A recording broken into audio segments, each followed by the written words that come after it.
Assalamualaikum dan selamat datang di Quadranesia. Ini adalah Isuzu All New MU-X yang sekarang menggunakan mesin baru. Ya, mesin 1900cc yang akhirnya masuk ke Indonesia. Ya, memang ada beberapa kekhawatiran soal mesin 1900cc ini, tapi akan kita bahas sebentar nanti. Ya, ini adalah Isuzu MU-X generasi ketiga. Yang sebelumnya dijual di Indonesia itu generasi kedua, dan generasi pertamanya itu namanya MU7, itu dijual di Thailand dan beberapa unitnya sempat beredar di Indonesia. Yang ngikutin IG saya, kalau ngeliat ke bawah-bawah mungkin pernah lihat tuh.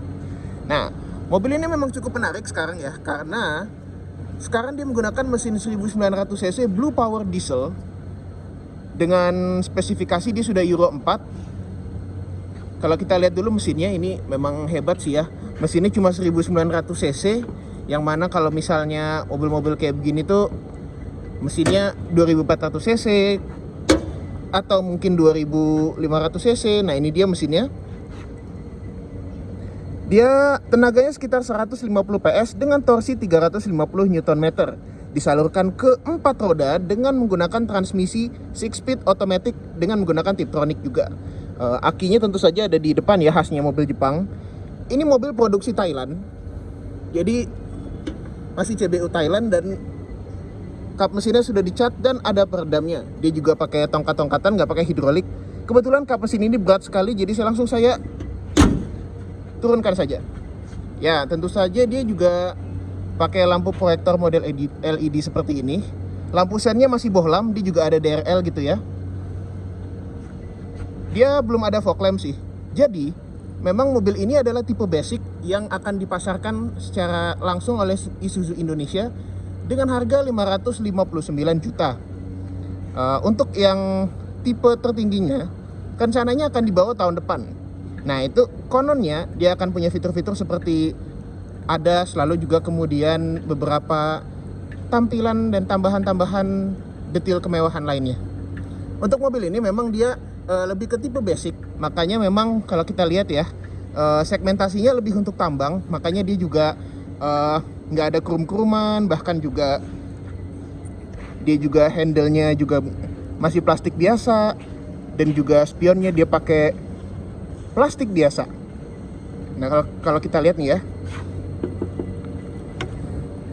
dia beneran kegunaannya itu untuk lebih ke tambang sih, lebih ke fleet using, lalu juga kemudian bukan untuk dibawa ke mall doang gitu ya. Tapi memang kalau mau dibawa untuk perkotaan dan untuk ke mall doang juga masih pantas, karena memang tampilannya juga lebih keren sekarang. Bentuk sampingnya juga jauh lebih proporsional dan atraktif kalau dibandingkan dengan yang generasi sebelumnya. Ya, generasi sebelumnya yang mirip Trailblazer itu memang bagian belakangnya agak sedikit mengganggu desainnya, dan itu sudah diperbaiki di yang sekarang. Ini jadi terlihat bagus sekali sih. Nah, remnya untuk keempat roda juga sudah pakai cakram, jadi belakangnya tidak pakai tromol. Nah, untuk bannya sendiri dia menggunakan Dunlop Grand Track dengan ukuran 255/65 R17.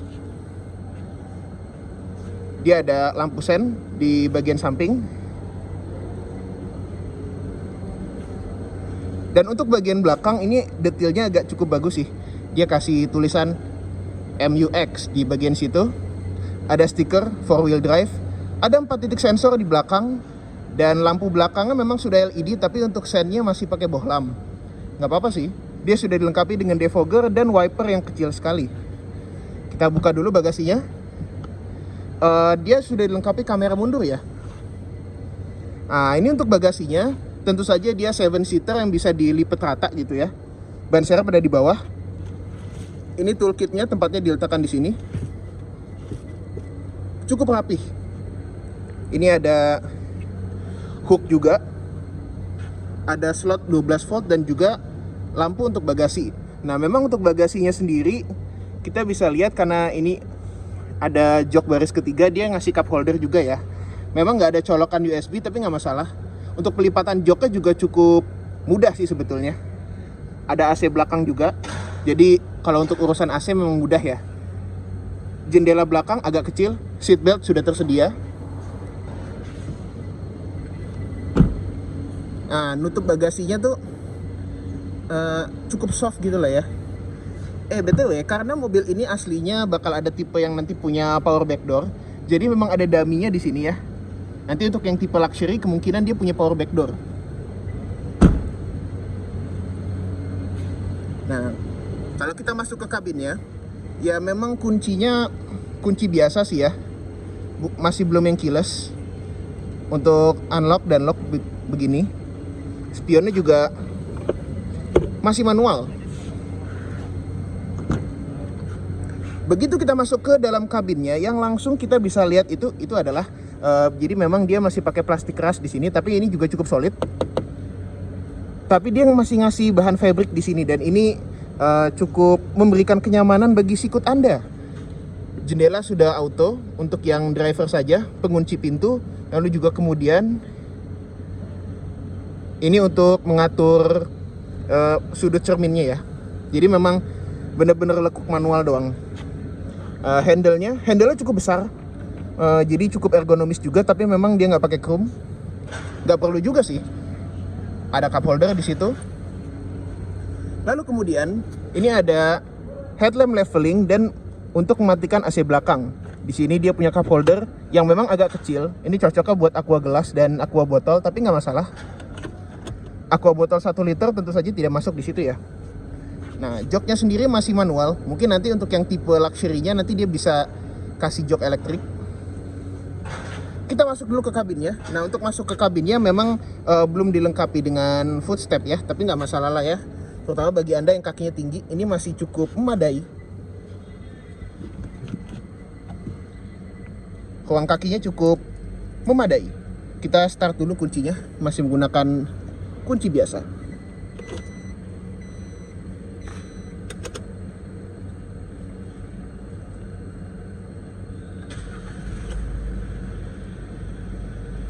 Mudah sekali untuk men-start mobil ini ya. Nah, ini head unitnya. Memang head unitnya lebih ke semi integrated gitu ya. Dia sudah bisa Apple CarPlay dan Android Auto untuk mobil yang kesannya tipenya basic dan untuk kegunaan yang cukup Spartan seperti ini. MID-nya juga cukup komplit. Dia ada konsumsi bahan bakar juga, trip meter juga. Bahkan untuk kecepatannya juga bisa ditampilkan dalam digital meskipun dia punya speedometer yang sampai ke 220 km begini. Bahkan Pajero Sport pun hanya sampai 200.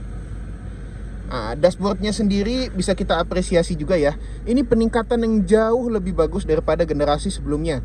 Karena yang generasi sebelumnya itu dominan hard plastik. Bahkan saya sempat ngelihat ada special edition yang dikasih kayak motif kayu tapi cuma stiker. Agak membagongkan, tapi di sini tidak. Ini material bagus sekali. Ini lembut, soft pad sampai ke bagian sini atasnya. Terus juga dia pakai jahitan asli di sini. Yang lucu juga, ini peletakan hazardnya ditaruh di sini. Cuma memang karena cahaya kan langsung ke sini, jadinya gambar segitiga hazardnya ini nggak begitu kentara. Mungkin beberapa orang menganggap kalau tombolnya ditaruh di sini justru bakal langsung tahu kalau lampu hazard ada di sini. Tapi beberapa orang mungkin malah jadi lupa gitu loh. Tapi nggak masalah. Untuk sun visor, day night view biasa. Cerminnya tidak dikasih lampu sih untuk sun visornya ya. Nah, untuk yang driver nggak ada cermin. Karena kenapa? Karena kalau driver kacaan aja di sini ya. Dia juga dikasih selipan amplop ya di sini. Avanza enggak loh. Nah, untuk hand gripnya, mobil ini hand gripnya semuanya model retract. Dan bahkan driver pun dikasih hand grip. Nggak cuma di setir, ada hand grip lagi di situ. Dan juga seat beltnya bisa diatur tinggi rendahnya untuk yang di depan. Kalau yang di belakang nggak bisa sih. Ya, mobil ini airbagnya memang hanya 2. Cuma nggak apa-apa lah. Untuk yang tipe tertingginya kemungkinan nanti airbagnya mungkin komplit. Kita tutup dulu pintunya ya. Nah, untuk AC-nya sendiri, AC-nya memang masih puter-puteran biasa, tapi dia sudah ada pengatur arah semburan. Sayangnya dia nggak punya auto mode. Nah, di sini ini ada slot 12 volt. Di sini banyak sekali tombol kosong gitu. Jadi kalau Anda yang hobi custom fitur mungkin bisa naruh tombol di sini gitu. Tapi agak tidak disarankan. Ya, di sini juga terdapat ladang tombol kosong gitu. Jadi banyak sekali tombol kosongnya yang mungkin kalau nanti sudah sampai tipe luxury-nya keluar tuh bakal full isi semua ya, insya Allah. Di sini ada stability control dan hill descent control. Jadi untuk fitur-fitur yang kayak gitu mobil ini udah cukup komplit ya. Stability control, hill assist, hill descent control sudah ada. Nah, karena mobil ini penggerak 4x4. Jadi untuk penggerak 4x4-nya kita bisa atur semuanya di sini ya. Ini juga ada mungkin crawl mode-nya gitulah ya untuk off-road. Nah, ini electric parking brake. Jadi bahkan untuk tipe basic pun dia memberikan electric parking brake gitu loh. Dengan auto hold. Transmisi 6-speed automatic, ada Tiptronic-nya juga. Dan di sini dia ngasih bahan shaft dengan jahitan asli juga ya. Nah, ini harus kita apresiasi juga ya. Ini sangat membantu lutut kita untuk lebih nyaman gitu loh di bagian sini. Tentu saja di sini dia punya 2 buah cup holder yang di zaman Covid ini bisa dimanfaatkan untuk tempat meletakkan sanitizer. Ada sanitizer yang untuk apa? Untuk tangan dan juga untuk ruangan. Anda bisa taruh semua di sini. Untuk konsol boxnya di sini bisa dibuka dengan lembut, cuma memang hanya ada satu tempat penyimpanan ya. Ini dilapis dengan bahan kulit sintetis yang lembut sekali dengan jahitan asli. Untuk joknya sendiri memang masih pakai fabric biasa, tapi fabric seperti ini cukup mudah dibersihkan dan dia modelnya semi bucket begini. Ini lembut juga sih, cukup empuk juga. Jadi ya cukup mumpuni lah untuk perjalanan jauh. Jadi meskipun mobil ini ditujukan segmentasinya untuk lebih ke eksekutif pertambangan dan lain-lain, dia masih bisa melawan yang itu kok. Masih bisa. Bukan yang itu, kalau itu beda kelas. Tentu saja setirnya karena memang ini tipe basic, dia masih pakai polyurethane, tidak ada cruise control, tidak ada audio control, tapi setirnya alhamdulillah sudah bisa tilt dan teleskopik ya. Lampunya tidak auto, wipernya bisa intermittent tapi tidak auto juga. Sekarang kita langsung ke kabin belakang dulu deh.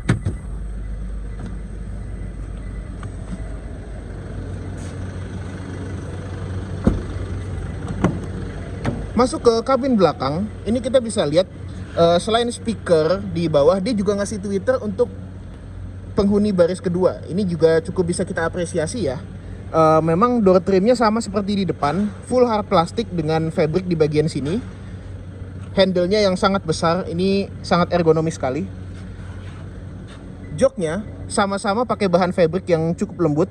Sudah ada Isofix. Seatbeltnya untuk 3 orang ya di sini.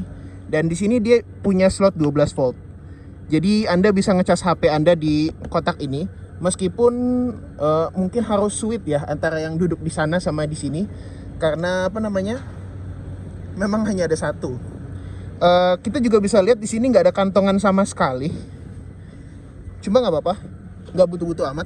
Bisa beli tambahan di luar. Legroomnya cukup memadai ya. Memang kalau mungkin tinggi Anda di atas 180 mungkin akan agak mentok sedikit. Tapi ini posisi mengemudi saya ini masih bisa kok. Nah ini lampunya masih bohlam biasa. Ini pengaturan untuk AC-nya. Dan AC-nya sama seperti yang generasi sebelumnya, ventilasi model puter begini. Ini nggak apa-apa kok. Cukup bagus juga. Di sini ada hook. Dan ini dia layout dashboardnya. Memang sekilas kelihatan lebar juga ya gitu ya. Dan memang ini mobil ini kalau digambar kelihatannya ya ini aduh desainnya ya begini-begini aja. Tapi begitu Anda melihat langsung, ini desainnya tuh jadi kelihatan mobil yang berkualitas gitu loh. Berbeda dari generasi sebelumnya yang kalau di foto kelihatan bagus, tapi aslinya materialnya nggak bagus-bagus amat. Penyimpanannya juga cukup bagus. Di sini memang tidak soft opening, tapi yang ini, yang atas dia soft opening. Dan ada penyimpanan lain. Ini kita harus bisa apresiasi ini. Dan rapih juga ini, dibikin tersamarkan gitu. Untuk akses ke belakang, baris ketiga, memang mobil ini Mestinya cukup mudah ya. Kita cukup buka aja ininya.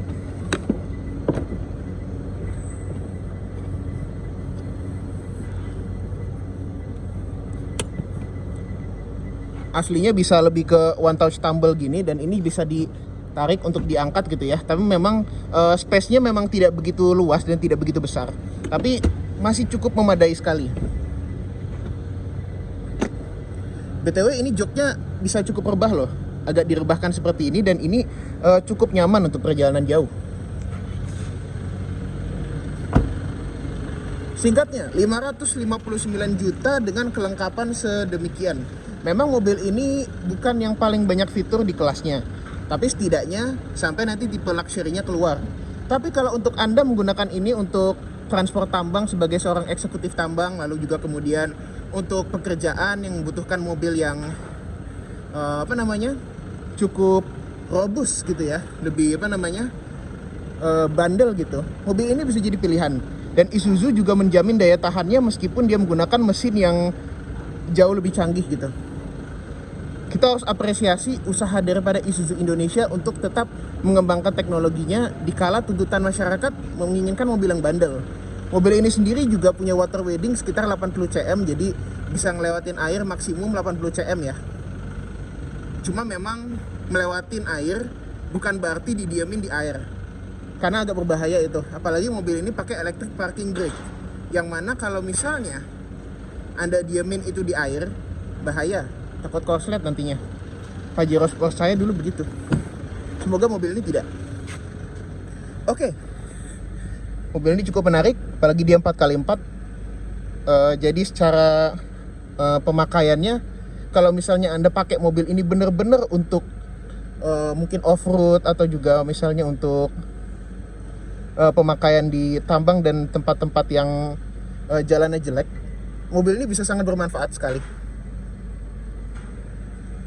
Isuzu sendiri mengatakan kalau mobil ini kemungkinan kuat minum solar, dan mereka juga masih memastikannya kalau itu benar-benar aman gitu. Karena kononnya mesin 1900 cc ini juga akan dipakai di Traga. Jadi artinya daya tahannya bisa dibilang semoga akan cukup bagus. Ya, ini mobil yang menarik sih. 4x4 loh. Jangan lupa like kalau Anda suka video kami, subscribe di bawah kalau Anda belum, komentar lah seperti netizen yang budiman, dan sampai jumpa di video kami berikutnya. Dah.